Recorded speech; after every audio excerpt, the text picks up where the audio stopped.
Ee Mungu nichunguze, ujue moyo wangu.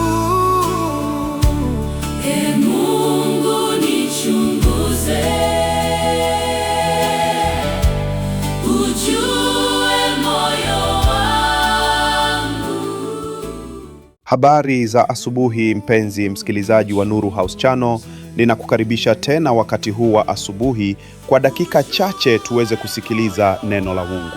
Ninaitwa mwinjilisti Omari Samsoni.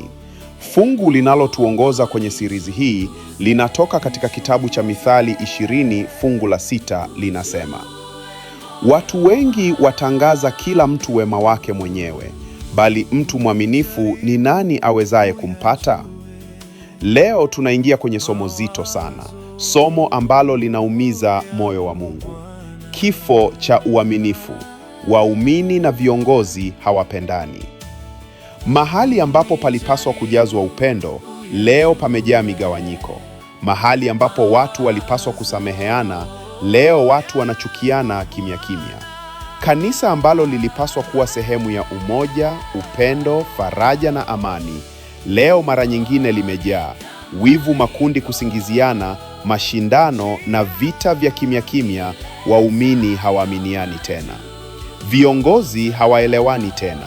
Wengine wanasalimiana kwa tabasamu la nje, lakini ndani wamejaa chuki.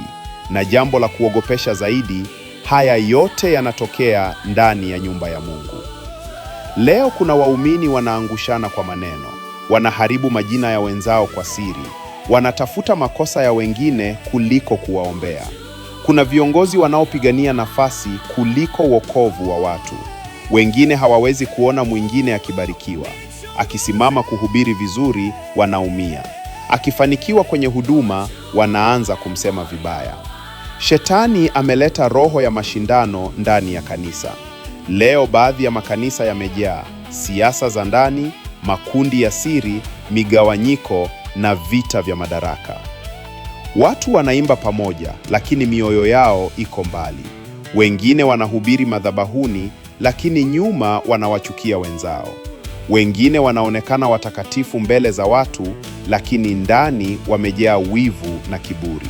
Na matokeo yake, kanisa linapoteza nguvu ya kiroho. Kwa sababu Mungu haangalii maneno yetu pekee, anaangalia mioyo yetu. Biblia inasema, hivyo watu wote watatambua ya kuwa ninyi mmekuwa wanafunzi wangu, mkiwa na upendo ninyi kwa ninyi. Lakini leo dunia inaangalia kanisa na kuona migawanyiko, inaona chuki, inaona vita vya ndani, na ushuhuda wa Injili unaanza kudhoofika. Sikiliza vizuri. Kanisa lisilo na upendo haliwezi kuibadilisha dunia. Unaweza kuwa na jengo kubwa, unaweza kuwa na waimbaji wazuri, unaweza kuwa na mahubiri makubwa, lakini kama hakuna upendo wa kweli, hakuna uaminifu, hakuna kusameheana, kanisa linaanza kufa kiroho. Shetani hafurahii tu watu wa dunia wanapogombana, anashangilia zaidi waumini wanapochukiana, kwa sababu anajua akivunja umoja wa kanisa ataidhoofisha kazi ya Mungu. Lakini bado kuna tumaini. Mungu bado anaweza kuliponya kanisa lake. Suluhisho linaanza pale ambapo waumini wanatubu, viongozi wananyenyekea, watu wanaanza kusameheana, upendo wa kweli unarudi na uaminifu unajengwa tena. Kanisa halihitaji watu wakamilifu pekee, linahitaji watu wenye mioyo ya kweli.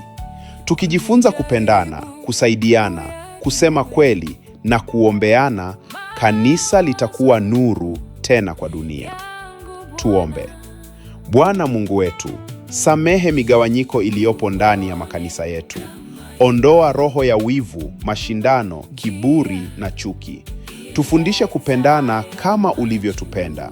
Rudisha umoja, uaminifu na upendo ndani ya nyumba zako za ibada.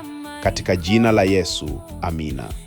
Usikose kuungana nasi katika somo linalofuata la series hii ya kifo cha uaminifu. Ujue moyo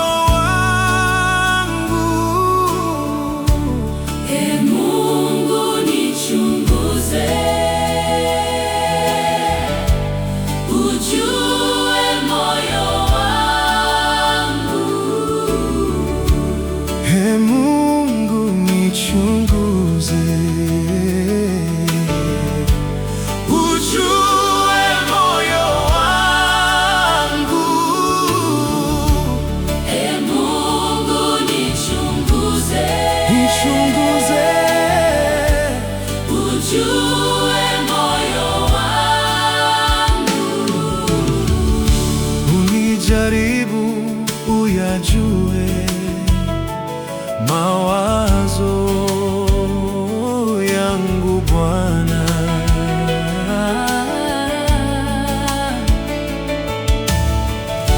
Unijaribu uyajue